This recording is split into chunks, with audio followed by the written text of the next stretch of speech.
interrogates Frank on 93, but when you get past 90, they say you count the quarters and halves too. So I'll say I'm 94 because I'm over 93 and a half. 1943, and I went through Europe all the way and met the Russians. What branch were you in? Well, Army engineers. Really? Who did you serve under? Courtney Hodges in Europe, all the way across, and then we got into General Simpson's Ninth Army at the end of the war. We built the bridges, we filled up potholes, we built roads, and we even built a cemetery. We ran across Norstead, where was a prisoner of war place, and there was about 6,000 there, and about 1,000 of them are living, 5,000 are dead. It's a day of remembrance, and all those things come back to my mind that I did for about 2 years in service. German flag, you know, the swastika. Yes.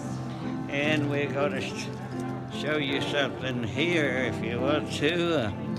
Here's a little knife. It's got the SS on it, and of course the swastika. This was issued to SS troopers who interrogates prisoners.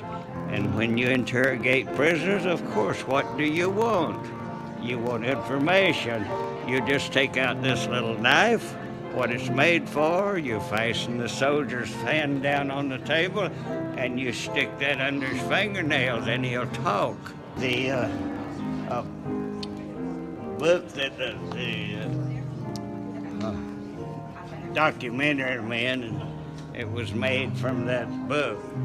And here's the pages in the book.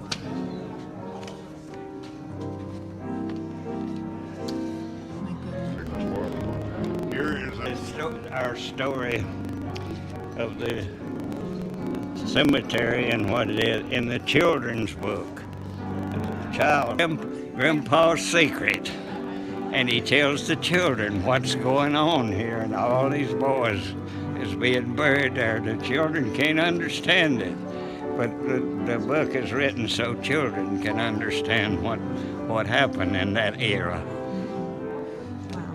Here's a book of someone sent me from a little town we liberated, and it's a diary of each day, and it talks about 2 of the greatest battles that's ever been fought, and the people lived there. It even tells about a woman having a baby, and they had to take care of her right in the battlefront. One of our guns hit a bank and blew money all across the road. Well, I just stuffed my pocket full of money. As we went by, I just swooped it up, and I've kept some and still got some. And of course, here's a gun. This gun here is a 98 Mauser, the German Army gun. The man was in front of me at night, and I was the closest to him, and after he fell, my commander said, you was the closest to him, so take all that and we will send it home and keep it for eternity. Don't let anybody ever have this but your children and grandchildren. It was issued. It's a map of, It's made of silk. Germany, Netherlands, Belgium, France. And it's made out of pure silk. You can put it in your pocket, you can put it in a creek or anywhere you want to, and it'll last. That's 75 years old.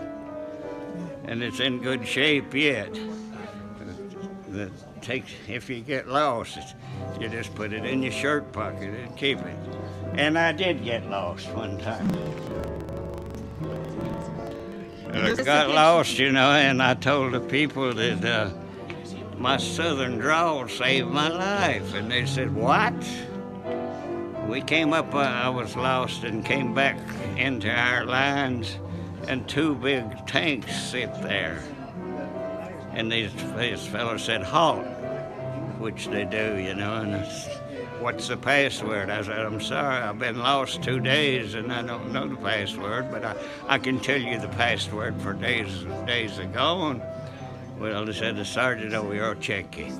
So they began to ask me what was who won the World Series. Yeah, every young boy's supposed to know, so you could answer.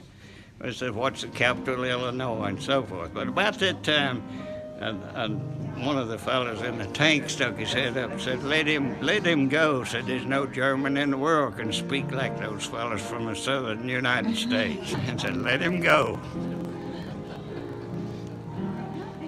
If you had something to tell these young men who are here, what word would you give them? Well, you have to be tough to live. We spent the whole winter in the holes in the basement, and when it was down at 0, if you got to a place that's 40 degrees, that was heaven.